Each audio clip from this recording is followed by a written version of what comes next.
Voilà un appartement qui fait 75 mètres carrés. Aujourd'hui, on rentre par ici. On arrive dans un séjour carré pas très grand qui fait moins de 20 mètres carrés. À l'entrée ici, on a un petit vestibule avec une évacuation de WC. Puis on a la cuisine qui est comme ça un petit peu fermée.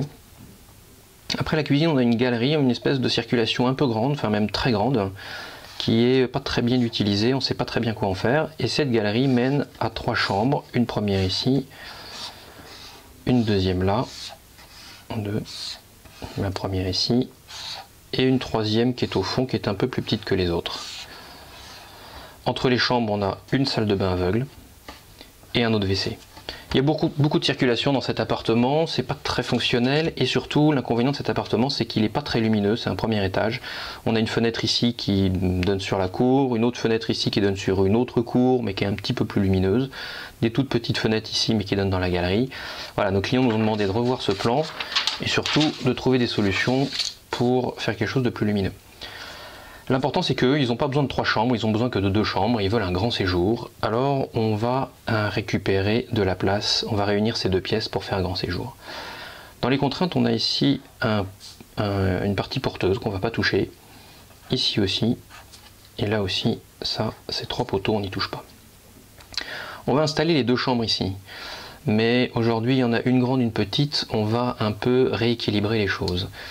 On va récupérer un petit peu de place là dans cette salle de bain parce que cette salle de bain elle est aveugle, c'est pas très rigolo d'avoir une salle de bain aveugle, donc on va la déplacer, la salle de bain, on va pas la garder là, donc on peut piquer un peu de place pour mettre autre chose.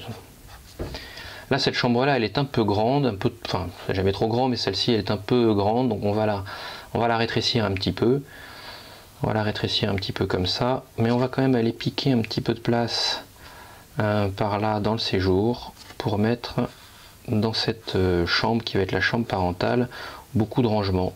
Une première penderie ici et puis on va aller trouver une autre penderie ici. Voilà, ça veut dire que cette chambre elle n'est pas grande mais elle est très fonctionnelle. Les parents ils n'ont pas besoin d'une chambre très grande, ils ont besoin de beaucoup de rangements. Ça, ce sera leur chambre. Ça, c'est une chambre d'enfant qu'on va agrandir un tout petit peu avec la porte là. Et ça nous permet de nous dégager au milieu un espace qui est aveugle, mais qui a quand même des évacuations d'eau ici et qu'on va utiliser pour faire un coin buanderie assez confortable. C'est-à-dire qu'on va mettre ici un grand placard, on aura la machine ici, là sur les côtés, on aura des rangements et sur ce mur-là, on a encore la place de remettre une grande penderie. Beaucoup de rangements, c'est très utile. Et une porte coulissante. On va installer ici, dans cet espace-là, le séjour. Mais pour que ce soit plus lumineux, on va l'ouvrir beaucoup plus largement sur la cuisine. Ça veut dire que la cuisine, on va ici réduire le WC parce qu'il est très profond. On va le garder là. On va le réduire juste ce qu'il faut, c'est-à-dire 1,60 m. Pour pouvoir mettre un petit lave-main et ensuite on va le recouper comme ça. Tac. Là on va pouvoir remettre notre cuisine en la retournant, mais on n'a pas besoin d'aller plus loin que ça, donc on va s'arrêter ici en mettant ici quelque chose d'un peu vitré qui va faire passer la lumière. C'est-à-dire que notre cuisine elle va faire ça. Toc, là, on va agrandir un petit peu ça pour avoir une cuisine en U avec pas mal de rangements. C'est-à-dire que ici sur ce mur là on a le frigo, des meubles de rangement, là on a le ballon d'eau chaude à récupérer, à replacer. Donc on a cette cuisine qui est comme ça, mais on va y ajouter ici, on va refermer un peu ça pour isoler un petit peu l'entrée, pour isoler un peu les toilettes. On va refermer cette cuisine avec un grand plan un peu large où on peut manger à 5 un peu serré ou à 4, pas trop serré. Et on fait un petit meuble d'entrée et là aussi quelque chose d'un peu vitré pour faire passer la lumière. La porte d'entrée est toujours ici, on n'y touche pas. Voilà, notre séjour du coup il est beaucoup plus grand. On va pouvoir installer quand même ici, parce qu'on en a besoin, un petit meuble d'un tableau, on a le tableau électrique, on a tout un tas de choses à mettre. Et puis c'était une demande de nos clients, un grand plateau de bureau ici dans le séjour. Il manque quand même la salle de bain, mais on a ici un peu de place. Alors on va aller refermer cette zone là.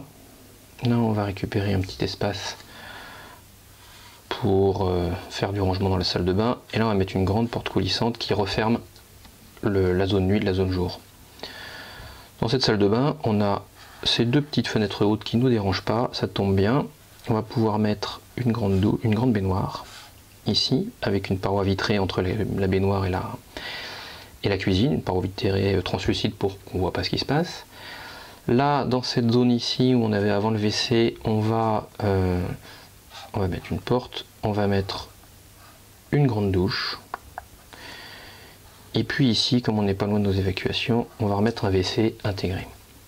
On n'oublie pas une grande vasque. Voilà, ça c'est la douche.